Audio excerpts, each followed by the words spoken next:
TV Batuíra Portugal. Para lá do amanhã. Olá, boa tarde. Deixem-me só aqui ajeitar. Ora, como já perceberam, nós vamos ter aqui algumas tarefas ao longo da tarde, depois da palestra. Portanto, há de haver alguns textos que vos trouxe que se calhar vão ficar mesmo só como referência para depois vocês em casa poderem abordar um bocadinho mais, não é? Então, o tema que vos trazemos hoje vem, depois de refletir um bocadinho, não é? Sobre a sociedade atual, não é? Em que tomamos tantas decisões de acordo com aquela classe que chamamos a classe ativa, não é?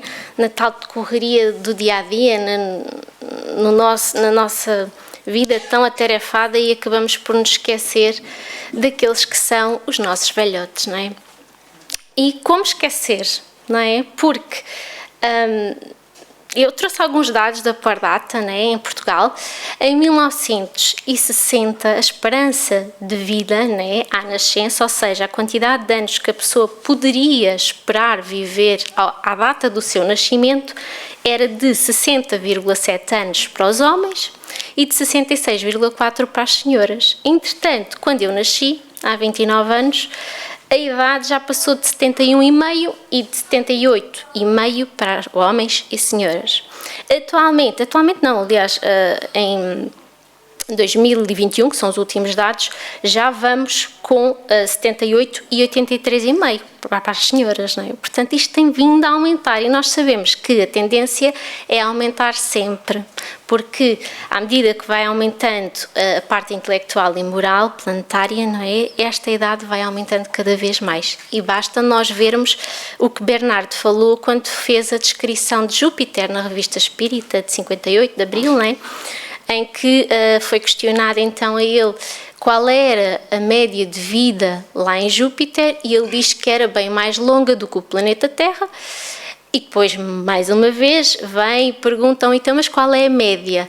E ele disse, como é que eu vou medir? Qual é o padrão? E então sugerem-lhe ser os nossos séculos, e a resposta é, creio que mais ou menos 5 séculos. Portanto, temos a ver que isto vai ter tendência sempre a aumentar, não é? Portanto, estamos a falar de grande quantidade de irmãos que estão nesta faixa etária, e também todos nós ainda não estamos, lá chegaremos, não é? Portanto, o nosso objetivo da tarde de hoje é falarmos um bocadinho sobre a relação entre velhos, adultos e jovens, e também a forma como nós olhamos para todos eles, não é? Começando pelo Evangelho segundo o Espiritismo, temos os escribas e os fariseus que trazem então ao mestre uma mulher e vão dizer-lhe, mestre, esta mulher foi surpreendida em adultério. Ora, Moisés nos ordenou na lei apedrejar as adúlteras. Pois é, qual a vossa opinião sobre isso? Eles falavam a tentá-lo, não é? Para ver se conseguiam alguma coisa que pudessem acusá-lo. Jesus, porém, baixando-se, pôs a escrever com o dedo na terra. Eles então continuavam a interrogá-lo, e ele acaba por dizer que aquele de entre vós que está sem pecado, atire a primeira pedra. E depois continua então a escrever novamente na terra. E vocês perguntam, mas o que é que isto tem a ver com o tema de hoje, não é? Pois então, que vamos ver que após Jesus dizer isto, quem são os primeiros a sair? Ouvindo então ele falar daquela maneira, foram-se retirando todos, um após o outro, saindo primeiro os mais velhos. E assim Jesus ficou só com a mulher, não é? Então vai-lhe perguntar onde é que estão os teus acusadores, e ela vai dizer que ninguém a condenou, e o mestre também não iria condená-la, não é? Portanto, vai e não peques mais. Na Boa Nova, velhos e moços, temos então passagem ainda também de Jesus, em que na comunidade dos apóstolos existiam jovens, né? Pedro e André, que geralmente ouviam os seus companheiros, e depois temos João, Tiago e Tadeu, que estavam sempre muito entusiasmados, né? Havia ali muito debate, muitos projetos futuros, muito entusiasmo, não é? Vamos aproveitar a nossa juventude para isto, para aquilo, promessas de tudo o que eles iam fazer, né? Eles diziam, somos jovens, vamos à terra inteira, vamos espalhar o Evangelho, o entusiasmo geral de gente mais nova, não é? Eles estavam sempre assim bem dispostos e punham-se a tudo e mais alguma coisa para estes objetivos, não é? No fundo, achavam que seriam eles os melhores para expor e para trazer estes novos ensinamentos, mas entre eles todos pensavam para consigo o que é que Simão Pedro, que seria o mais velho, poderia trazer então a esta missão que eles tinham. Então, Simão, um antigo pescador, acompanhava estes jovens em conversações, sentindo-se humilhado. Algo mais velho então que os companheiros, as suas energias, a seu ver, já não se coadunavam com os serviços do Evangelho no reino. Ouvindo as palavras fortes da juventude, perguntava a si próprio o que seria do seu esforço singelo junto de Jesus. Começava a sentir mais fortemente o declínio das forças da vida. E nisto vai então procurar o Mestre com as suas dúvidas, né, com os seus anseios. Depois de expor os seus receios e vacilações, observou Jesus que o fitava sem surpresa, como se tivesse pleno conhecimento das suas emoções. Simão, diz então o Mestre com desvelado carinho, poderíamos acaso perguntar a idade do nosso pai? E se fôssemos contar o tempo, na ampulheta das inquietações humanas, quem seria o mais velho de todos nós? A vida, na sua expressão terrestre, é como uma árvore grandiosa. A infância é a sua ramagem verdejante. A mocidade se constitui de suas flores perfumadas e formosas. A velhice é o fruto da experiência e da sabedoria. Há ramagens que morrem depois do primeiro beijo do sol e há flores que caem ao primeiro sopro da primavera. O fruto, porém, é sempre uma bênção todo-poderoso. A ramagem é uma esperança, a flor, uma promessa, e o fruto é a realização. Só ele contém o doce mistério da vida, cuja fonte se perde no infinito da divindade. Nós todos somos espíritos milenares, não é? Então temos de dar graças pela oportunidade que temos de chegarmos o mais longe possível, seja essa a idade que for. É a bênção da reencarnação, de estarmos aqui neste momento, não é? Portanto, vemo-nos e vêem-se, não é? Às vezes as pessoas mais velhas como algum problema, quando vamos ver que pela visão espírita não é nada assim, pelo contrário, são grandes soluções para o nosso adiantamento. Ao passo então que o discípulo meditava os conceitos com sincera admiração, Jesus prosseguiu esclarecendo. Esta imagem pode ser também a da vida do espírito, na sua radiosa eternidade, apenas com a diferença de que aí as ramagens e as flores não morrem nunca, marchando sempre para o fruto da edificação. Em face da grandeza espiritual da vida, a existência humana é uma hora de aprendizado no caminho infinito do tempo. Essa hora minúscula encerra o que existe no todo. É por isso que aí vemos, por vezes, jovens que falam com uma experiência milenária e velhos sem reflexão e sem esperança. Então, Senhor, de qualquer modo a velhice é a meta do espírito? Perguntou então ele emocionado. Não a velhice enferma e amargurada, que se conhece na terra, mas a da experiência que edifica o amor e a sabedoria. E eles vão continuando a falar, Jesus sempre na simbologia da árvore, até que o apóstolo volta outra vez ao seu caso em particular, não é? A verdade, Senhor, é que me sinto envelhecido, temendo não resistir aos esforços a que a minha alma exige, não é? Só obriga, na semeadura da vossa doutrina santa. Mas escuta, Simão, diz então, responde o nosso mestre com a serenidade energética. Achas que os moços da manhã poderão fazer alguma coisa sem os trabalhos dos que agora estão envelhecendo? Poderia a árvore viver sem a raiz, sem a alma de Deus? Lembra-te da tua parte de esforço e não te preocupes com a obra que pertence ao Todo-Poderoso. Sobretudo, não esqueças que a nossa tarefa, para a dignidade perfeita de nossas almas, deve ser intransferível. João também será velho e os cabelos brancos de sua fronte contarão profundas experiências. Não te magoa a palestra dos jovens da terra.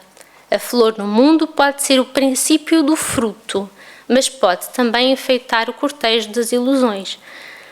Vejam, é extraordinário. Jesus trazia mensagens para os apóstolos lindíssimas, não é? Ou seja, o trabalho que nós temos de fazer na nossa vida de autoaperfeiçoamento e de bem com os outros é intransferível.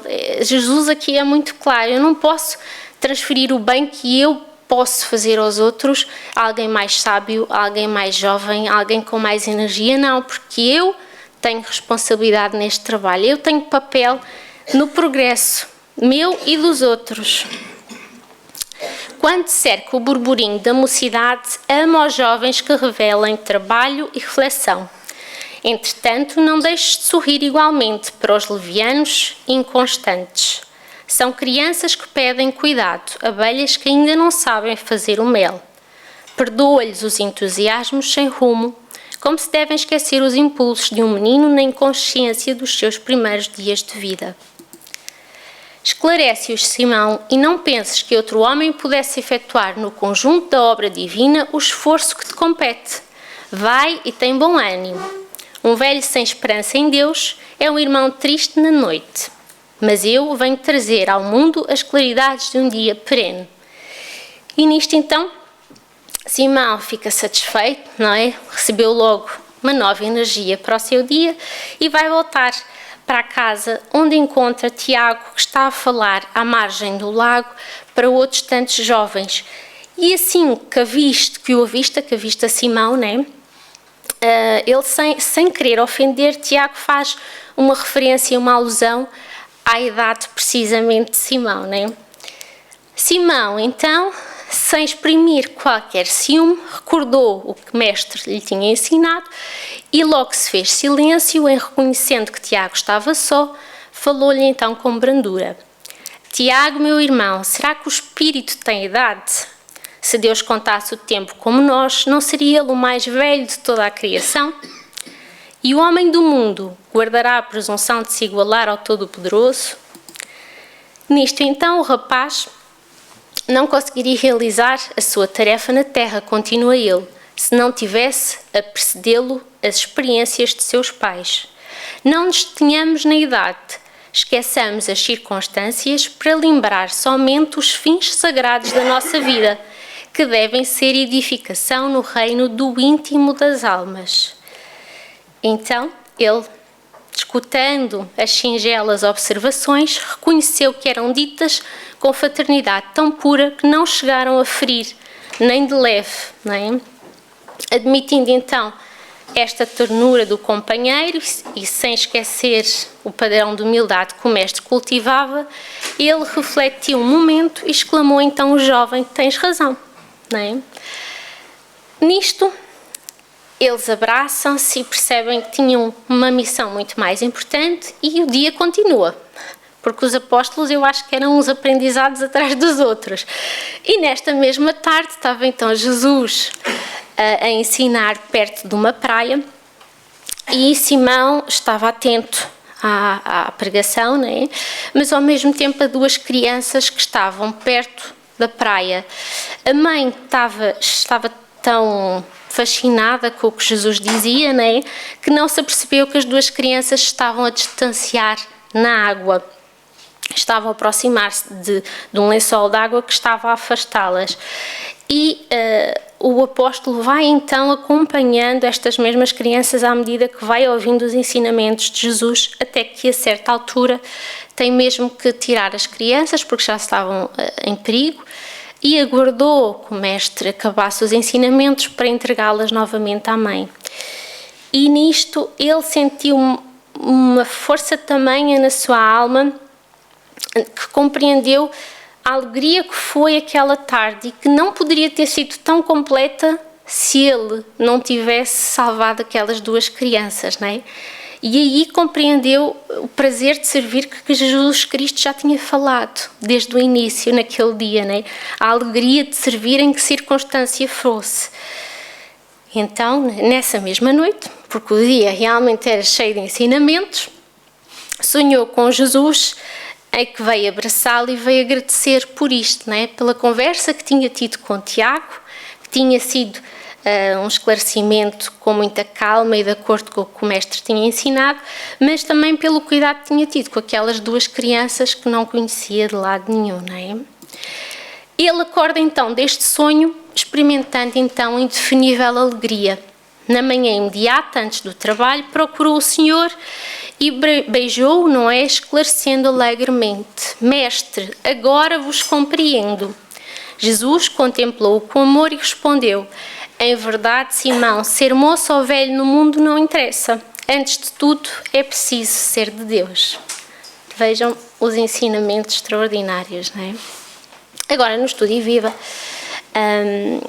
temos então no capítulo Mortes Involuntárias, e já lá vamos perceber porquê, diz-se então: condicionou-se a mente humana de maneira geral a crer que a madureza orgânica é antecâmara de inutilidade, e eis muita gente a se demitir do dever que a vida lhe delegou. Inúmeros companheiros, porque hajam alcançado a reforma, não é? Pelo motivo de abraçarem garotos que lhes descem do sangue, não é? Que são descendentes, dizem-se no paralelo final da carreira física. Esquecem-se de que o fruto amadurecido é a garantia de toda a renovação da espécie e rojam-se, prostrados à soleira da inércia, proclamando-se desalentados. Falam em crepúsculos como se não contassem com a manhã do dia seguinte. Ou seja, aqui estamos a falar daquele tal materialismo cego, né, que entorpece os nossos sentimentos humanos. Quem mal vê ou mal diz ou dá algum adjetivo negativo à velhice, né, esquece que para já ela não escapa. Portanto, qual é o problema? É ficar a achar que cultivando o presente, o futuro não existe, portanto não me vou preocupar com ele. E aí temos um grande problema porque não conseguimos nos aproximar do outro, não é? Das suas dificuldades. Muitas vezes dizemos: quando chegar a tua idade tu vais ver. Porque na realidade ainda não passámos, portanto, quer dizer, passámos noutras encarnações, né? Mas não lembramos e, portanto, acabamos por não ter essa empatia de nos colocarmos na posição do outro. Mas a realidade é que a elevada idade pode ser e vai proporcionar, de certeza, vários momentos ideais. E nós vamos falar em alguns deles durante a tarde. Um deles é julgar o nosso passado, não é? Enxergando tudo o que erramos e acertamos, não é? Na juventude, na nossa vida adulta, com o fim, no fundo, de aproveitar com a sabedoria e com a experiência que adquirimos, não é? Para melhorar, não é? Para nos corrigirmos. Então, isso aí é extraordinário, é um momento incrível de aprendizado para o nosso espírito. Começam qualquer comentário, então, estes mortos voluntários, em torno dos temas palpitantes do presente, pela frase clássica: no meu tempo não era assim. Ora, no nosso tempo, tínhamos a idade que for, é o agora, não é? Porque agora é a nossa melhor versão e agora é o nosso melhor momento para continuarmos esta caminhada. Eu costumo dizer que eu quero chegar aos 110 e dizem-me sempre, a minha avó diz: tu não sabes o que é que tu estás a dizer. E eu digo-lhe: eu quero chegar ao máximo que eu conseguir, porque eu tenho a certeza que aí será a minha melhor versão a nível espiritual, mesmo que o corpo possivelmente me dê muitos trabalhos, não é? Se calhar quer escrever e quer fazer alguma coisa, sei lá, de costura ou o que for, e não vou conseguir. Mas sei que a nível espiritual vou estar de certeza na minha melhor versão, não é? Assim espero. Ai, desculpem que já saltei uma. Enquanto isso, a vida ao redor é desafio incessante ao progresso e à transformação em toda a hora, né? Chamando-nos ao rejuvenescimento. Filhos lhe reclamam orientação sadia, os netos lhe solicitam calor da alma, os amigos lhe pedem o concurso da experiência e os irmãos da humanidade contam com eles para as novas jornadas evolutivas. Bastará pensar, porém, que as crianças e os jovens não acertam o passo sem os mentores adestrados da experiência, peritos em discernimento e trabalho, para que não menosprezem a função que lhes cabe. acho que todos nós, não é? Nos momentos de dúvida, foi os pais ou os avós, o bendito do conselho, que nós não faríamos nada sem eles, não é? Nada de esquecer que o espírito reencarna, atravessando as fases difíceis da infância e da juventude, para alcançar a maioridade, fisiológica e começar a viver do ponto de vista da responsabilidade individual. Enquanto empenho vencido e quanta ilusão atravessada para consolidar uma reencarnação, longe então das praias estreitas do berço e da meninice, a fim de que o espírito, viajante da eternidade, alcance então o alto mar da experiência terrestre. Entretanto, grande número dos felizardos que chegam ao período áureo da reflexão, com todas as possibilidades de serviço criador, estagnam em suposta incapacidade, batendo à porta do desencanto como se quem se compraz na volúpia da compaixão por si mesmos.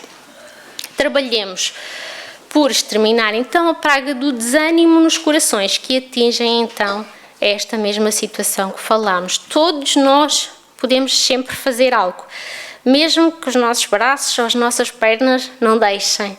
E a Rosarinho já tinha trazido há pouco tempo atrás, né, a palestra do Deitado Gigante, que realmente nos mostrou exatamente isso. Com todas as condicionantes, ele conseguiu fazer um trabalho extraordinário. A vida é chama eterna. Todo dia é tempo de inventar, clarear e prosseguir. Os companheiros experientes no esforço terrestre constituem a vanguarda dos que renascem no planeta e não a chamada velha guarda que a rabugice de muitos imaginou para deprimir melhor época da criatura reencarnada na Terra. Desencarnação é então a libertação da alma. Morte é outra coisa. A morte constitui cessação da vida, apodrecimento, bolor.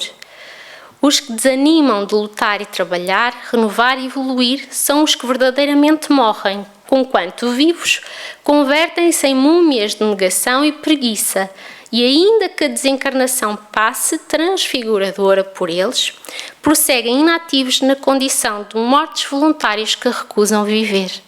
E nós vemos isto nos Mensageiros de André Luiz, né, capítulo 22, que ele, é os que dormem, e ele explica muito bem isto. Acompanhemos a marcha do Sol, que diariamente cria, transforma, experimenta e embeleza. Renovemo-nos. É o conselho que nos dão. Agora, para a fonte viva. Ainda que o homem exterior se corrompa, o interior, contudo, se renova dia a dia.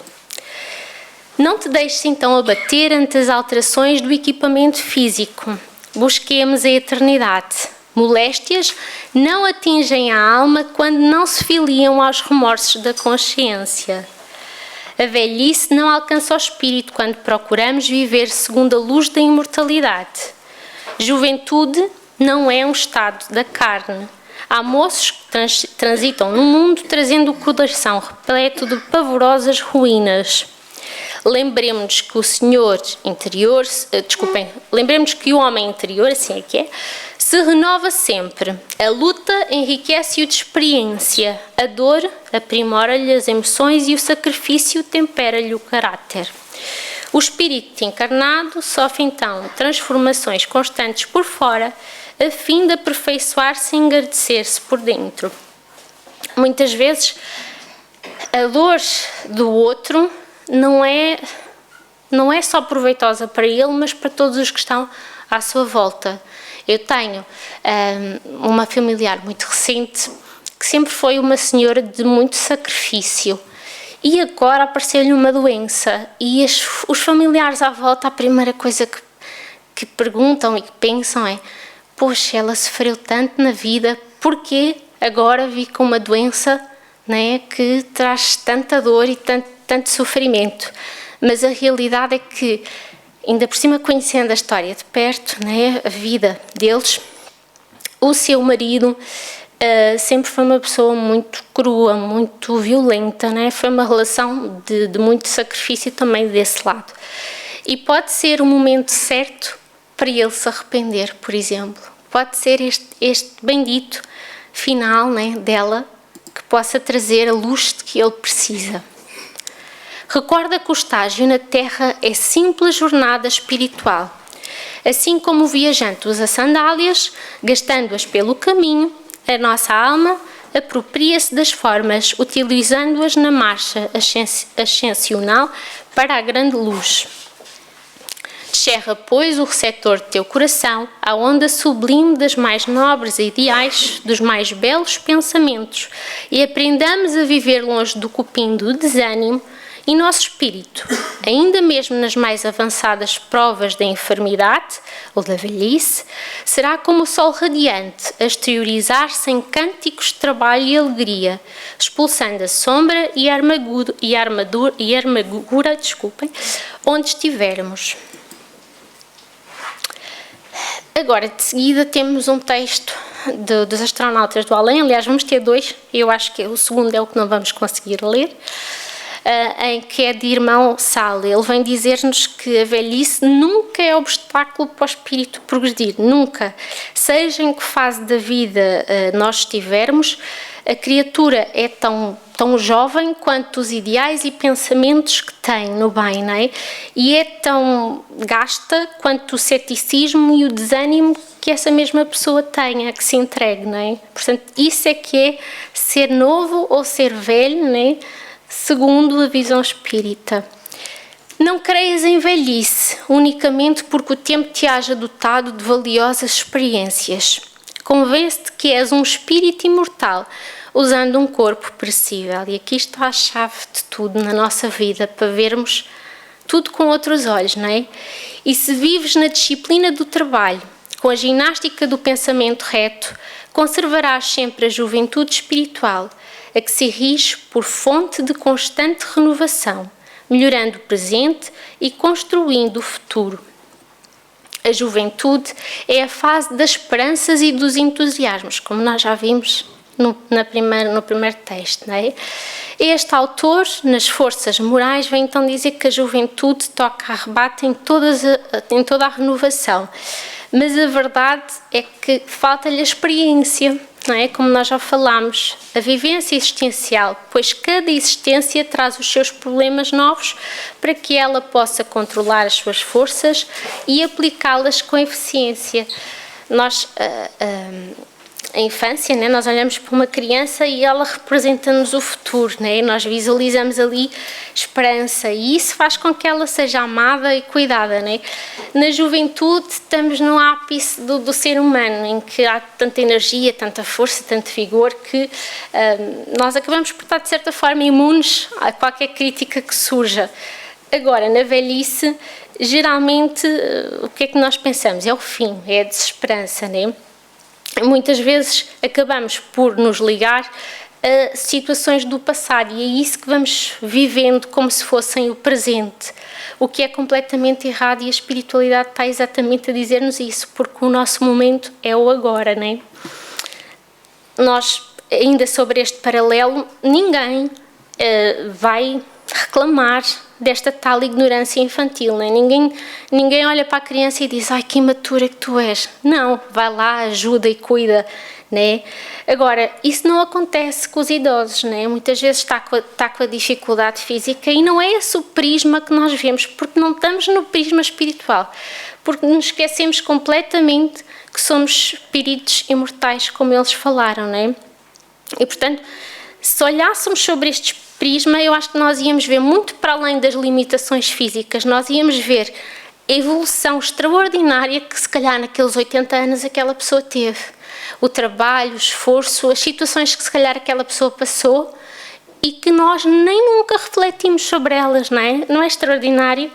Ou vamos ver a coragem com que ela passou por determinada situação naquele momento, por exemplo. Vamos ver, se calhar, o trabalho que teve em determinados defeitos, que foi combatendo nela própria, ou até, se calhar, quem sabe, de virtudes que tenha conseguido adquirir. Isso aí acho que é o que nós deveríamos efetivamente ver, né? O espírito, esse inclino do corpo, como Emmanuel o chama, precisa de tempo para dominar a nova situação em que se encontra. Lembremos que Jesus só se entregou à sua missão na idade madura. e que Kardec só iniciou a codificação do espiritismo aos 50 anos de idade. Devemos nos lembrar, por outro lado, que cada espírito traz as suas dificuldades e muitas vezes precisa vencê-las na fase juvenil, a fim de desembaraçar-se na madureza e na velhice para o cumprimento dos seus novos encargos. Não é fácil atirar à beira do caminho os pesados fardos do passado, o que não raro demanda longos sacrifícios. Portanto, aquele autor que nós vimos parafraseado, não é? Tinha razão ao assinalar a função renovadora da juventude, mas ele mesmo disse-nos aos jovens velhos e a velhos jovens. Portanto, sabemos que a população mundial cresce extremamente rápido, não é? Portanto, os jovens estão aí, em vários setores. Mas, não obstante isso, são os homens maduros que dirigem o mundo, não é? Não são os jovens, por muitas características boas que tenham, não é? Não são eles que dirigem. E basta nós irmos, por exemplo, a astronáutica, não é? É uma área recente, não é? Mas, mesmo assim, a maturidade, a experiência da maturidade é que foi fazer com que isto evoluísse. Não podemos querer em velhice quando vemos que o tempo nos traz a riqueza da experiência. Não há limite preciso entre juventude e velhice, quando o inclino do corpo conseguiu dominar o seu instrumento e conservá-lo viril através dos anos. Esse inclino, o espírito, não envelhece. Pelo contrário, o tempo o aprimora e aguça, dando-lhe a juventude que se repete, cada vez mais bela e segura em cada nova encarnação.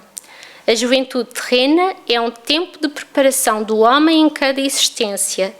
A juventude espiritual é a atualização dos poderes do espírito de maneira definitiva, acima da transitoriedade da matéria. E nós sabemos também na descrição de Júpiter que eles também têm estas fases, não é? Bebé, criança, juventude, de forma diferente, mas também têm. Portanto, estamos a ver a importância de cada uma destas fases. Depois, trouxe-vos Augusto Vive.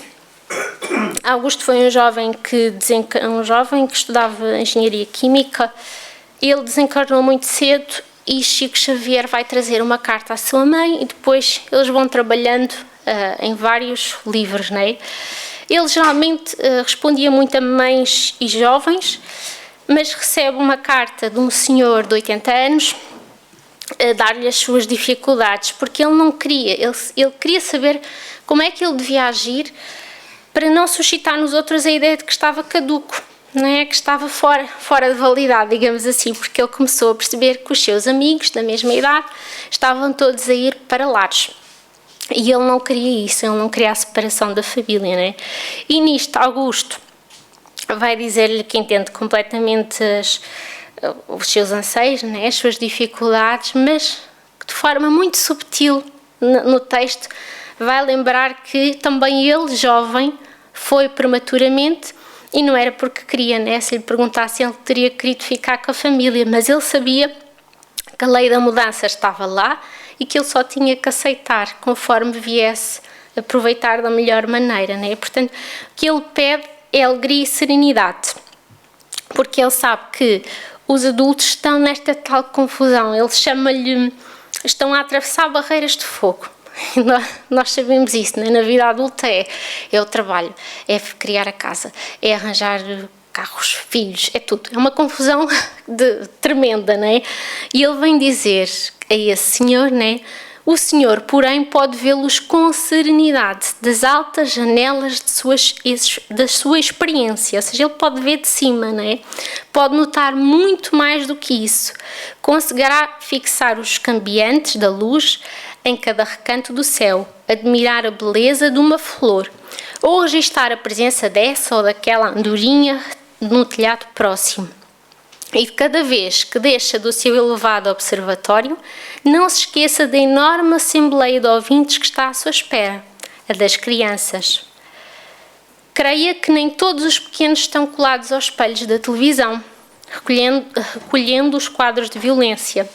Muitos aguardam, esperam que alguém lhes fale de Deus e da vida, Para entretê-los e instruí-los, o Senhor não precisa de contar grandes histórias. Conta os seus problemas e recordações, mas lembrando sempre que está conversando com gente grande por dentro, de tamanho pequenino por fora. Portanto, é o óbvio, o espírito jamais envelhece, não é? O corpo pode recair, mas o espírito tem sempre associado à sua obrigação de reforma íntima, sempre, sempre, desde a juventude, com o seu livre-arbítrio até aos últimos dias da existência. Chico Xavier, no Evangelho de Chico, diz-nos então que devemos pedir a Deus para viver muito. Portanto, eu 110 eu acho que já está bom. Depois dos 70, a gente não tem mais ânimo para qualquer coisa contra alguém. Vejam o quão extraordinário é, porque ele já devia estar com alguns problemas, algumas dificuldades. Aos 70 que é bom, porque nós não temos já nada contra ninguém. E realmente ele é que estava certo, não é? A maioria dos espíritos que regressam à pátria espiritual depois de uma longa vida na Terra se voltam desencantados consigo mesmo. E nisto lembrei-me logo de Jacob, não é? Do livro Voltei, por isso é que está aqui a imagem, em que ele nos vem dizer que não pensemos que estamos quites com a lei, não é? Só porque cumprimos pequenos deveres nossos, não. Ajudemos-nos a nós próprios. Aliás, ele diz ainda que o maior serviço à doutrina que nós podemos fazer é o da nossa própria conversão ao infinito bem. Portanto, eu acho que isto já diz tudo e vem de acordo também com o que Chico nos está a dizer, não é? Agora, nos contos desta e de outra vida, neste capítulo temos então o anjo da justiça e a balança do tempo, em que o anjo da justiça vai recebendo uma multidão de espíritos recém-desencarnados, não é? Todos eles já com alguma idade, assim abatidos, a descrição é assim um bocadinho má. Dementados, abatidos, caquéticos, com sinais de angústia, com características de enfermidade, portanto, assim já uma turma assim jeitosa, não é? E ele vem dizer, muitos choravam de feição, de crianças medrosas, outros comprimiam o coração com a dresta enrijecida, ao passo que outros muitos se erguiam com imensa dificuldade, arrastando-se trémulos. E ele continua por aí, eu trouxe só um bocadinho, para não desanimarmos, não é? Conduzidos a exame sob a custódia de benfeitores abnegados, acusavam esta ou aquela diferença para melhorar, recebendo uma ficha explicativa para o início das nossas tarefas que os aguardavam no plano espiritual. Agora, um era um psicopata recuperando a lucidez, depois era um hemiplégico a retomar o seu equilíbrio, todos iam de alguma forma melhorando alguma coisa. Entretanto, os traços da velhice continuavam intactos, exigindo de certo um longo tempo na vida nova para serem devidamente desintegrados. Portanto, eles não mudavam este seu aspecto, melhoravam alguma coisa, mas o aspecto mais velho permanecia, não é? Entretanto, aproxima-se deste anjo uma pobre velhinha humilde e triste. Os cabelos de prata e as rugas que lhe desfiguravam o rosto denunciavam-lhe aproximadamente 80 anos de luta. Trazida, contudo, à balança, uma grande surpresa. De anotação em anotação, fazia-se mais jovem, até que, abençoada pelo sorriso do aferidor angélico, a estranha anciã converteu-se em bela menina e moça nos 20 anos primaveris. E nisto o irmão X, que nos está a relatar, fica intrigado. Mas o que é que aconteceu? Qual é a razão desta ter sido a única a sofrer esta transformação? Então o mentor vai pegar na ficha da senhora, para responder então à sua ignorância, como ele diz aqui, e ele lê admirado o nome, a profissão. Já sabemos que esta profissão é uma que também tem grandes vantagens a nível espiritual, né? E a Rosarinho depois pode nos dizer um bocadinho mais. Se tiver tempo, acho que não, mas devemos ter tempo noutras oportunidades para falar sobre isto.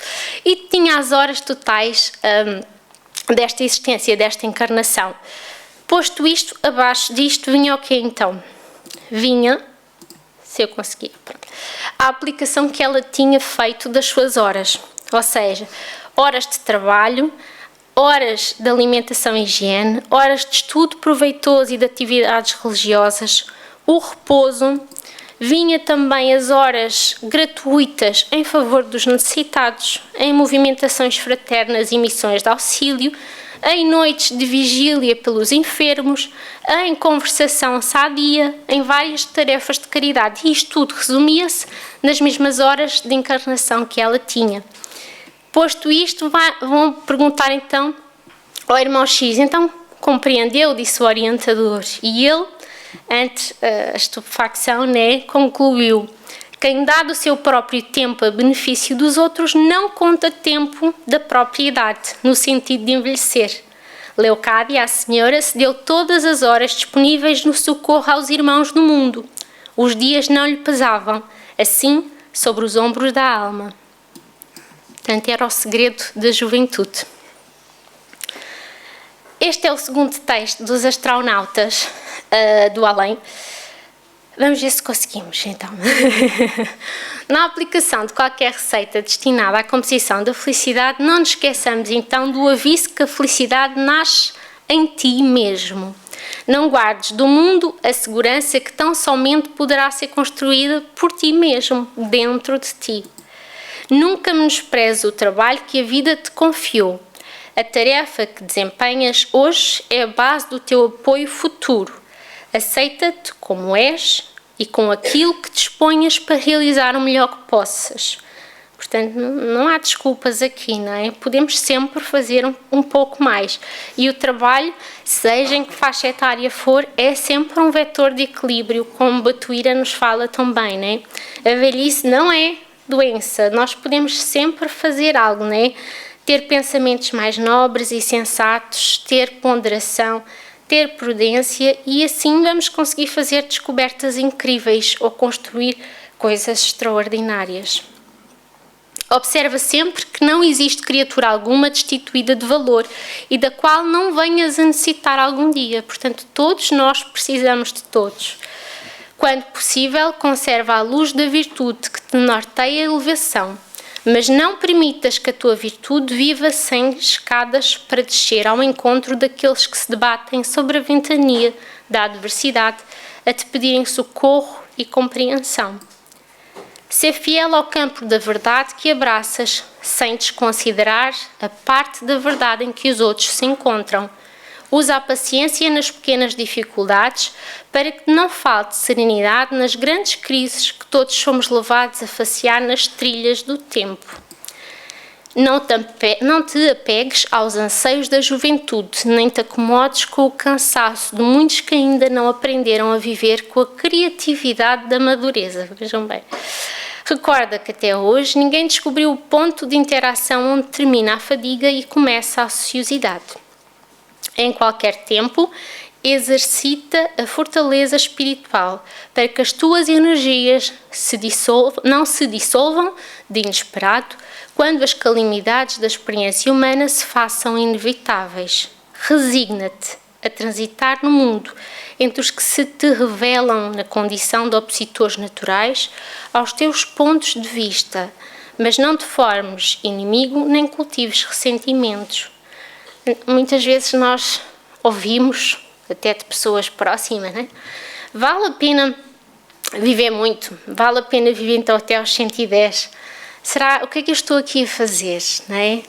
Isto ouve-se com alguma frequência de pessoas mais velhas, mas nós temos sempre que pensar será-nos a nós lícito desprezar a vida que foi dada, senão e unicamente por Deus?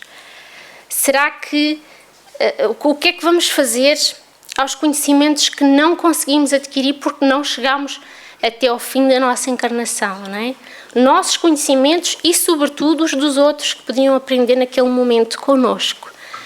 Portanto, acho que aí temos a resposta se refletirmos um bocadinho, não é? Não abuses nem brinques com os sentimentos alheios. Guarda a tua paz ainda mesmo nas grandes lutas.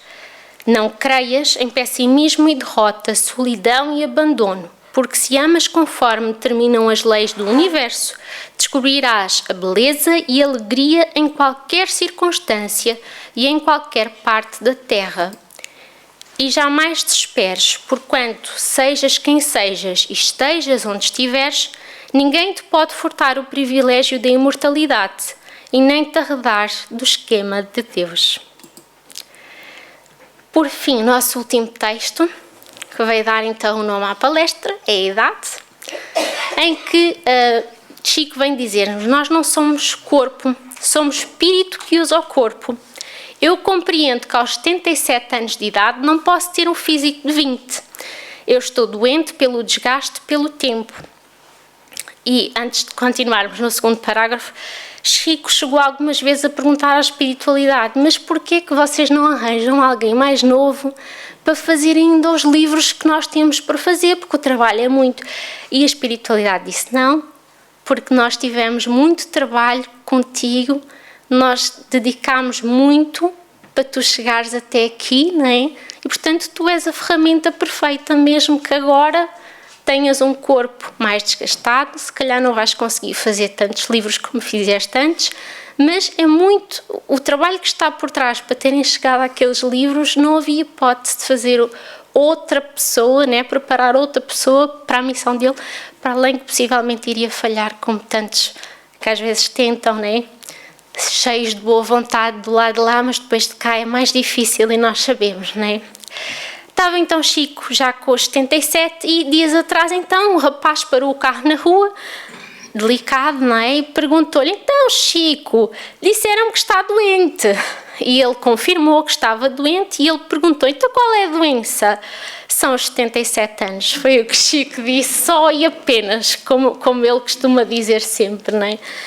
Mas a realidade é que, conforme ele nos disse também, nós sabemos que a velhice também dá-nos a maturidade para, se aproveitarmos corretamente, várias coisas nós vamos fazer de forma completamente diferente, não é?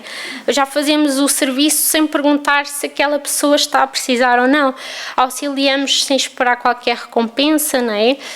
Ou trabalhamos não esperando que outros nos venham substituir, não é? Tem uma visão completamente diferente, como nós vimos já no Evangelho segundo o Espiritismo. Portanto, a mensagem final é que a velhice é vida, que a velhice é luz, que a velhice é coragem, é sabedoria, é fé, é força, é horizonte infinito, é passaporte para a vida eterna, como Emmanuel nos diz. Portanto, é o nosso momento para olharmos para eles de outra forma, porque eles também daqui a nada seremos nós, não é? Portanto, se calhar temos que passar a dar valor de outra forma completamente diferente, não é? Para final, Meimei nos disse que mede-se a vida na Terra por instrumento eficaz, não pelo tempo da vida, mas pelo bem que se faz. Muito obrigada.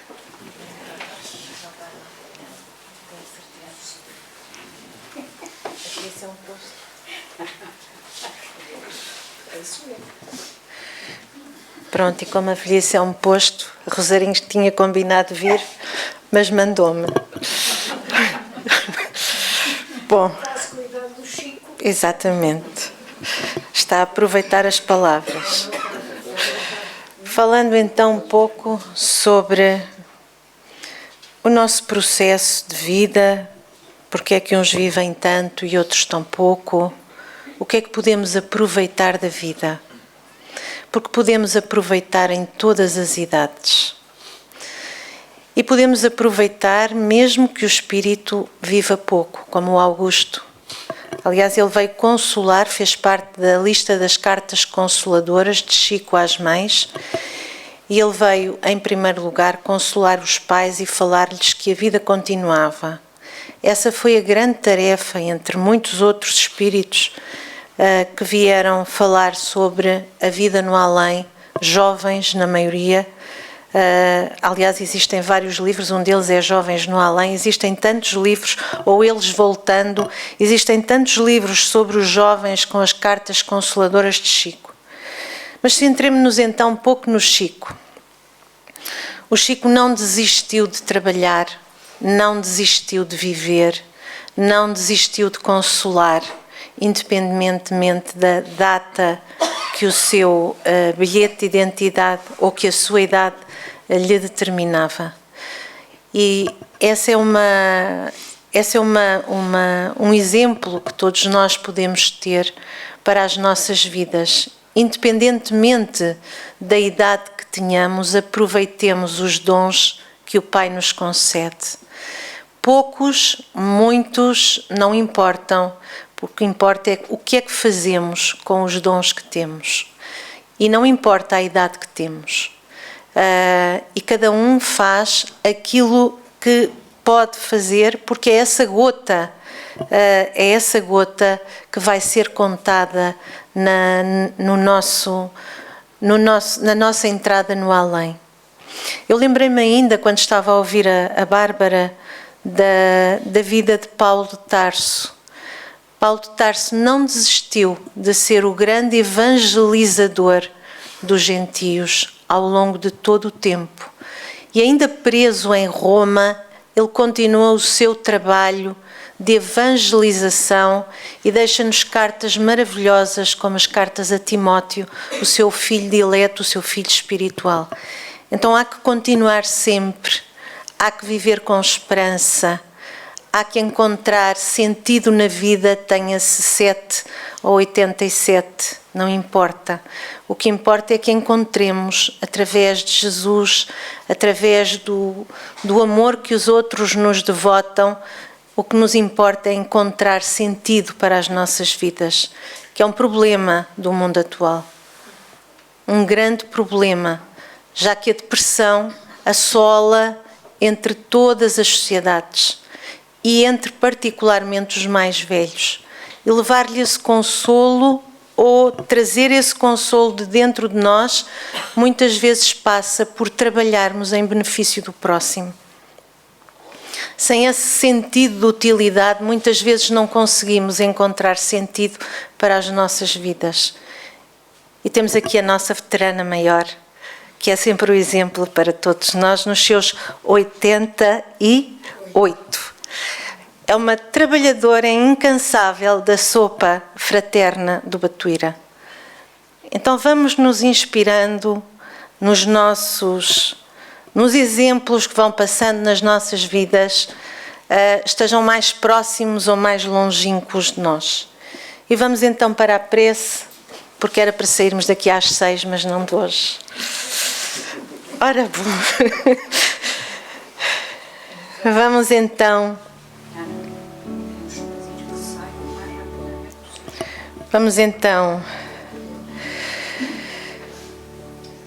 elevar o nosso pensamento até Jesus, nosso irmão maior, que veio até nós para abraçar jovens e velhos, consolar todos aqueles que fossem ao seu encontro. E por isso aqui estamos, Senhor, reunidos em vosso nome, amparados pelo vosso amor, profundamente gratos por todas as bênçãos que vieram até nós. Que elas possam, Senhor, amparar os nossos corações nas nossas dificuldades. Que nos recordemos sempre, Mestre, que conosco caminhas, que muitas vezes nos carregas ao colo, para que a nossa dor e a nossa luta seja suavizada. Pedimos nesta hora, Senhor, para que nos ampareis, para que nos ajudeis a perseverar no caminho que nos leva a vós, para que aprendamos a cada dia das nossas vidas, para que saibamos aproveitar todas as oportunidades que o Senhor nos concedeu. E Mestre, que estas bênçãos possam ir conosco, fortalecer-nos ao longo da semana, que possamos entregá-las aos nossos familiares e a todos aqueles que vierem ao nosso encontro. possam igualmente, Mestre, estender-se ao mundo lá fora. Que a vossa paz se derrame sobre todos os corações nos dois planos da vida e que o vosso infinito amor nos continue a inspirar, que nós continuemos a procurar-vos e que nós saibamos, Senhor, que vós estáis conosco e nos esperais no final do nosso caminho. Abençoai-nos e sede conosco, hoje, agora e sempre. E que assim seja, graças a Deus. TV Batuíra Portugal. Para lá do amanhã.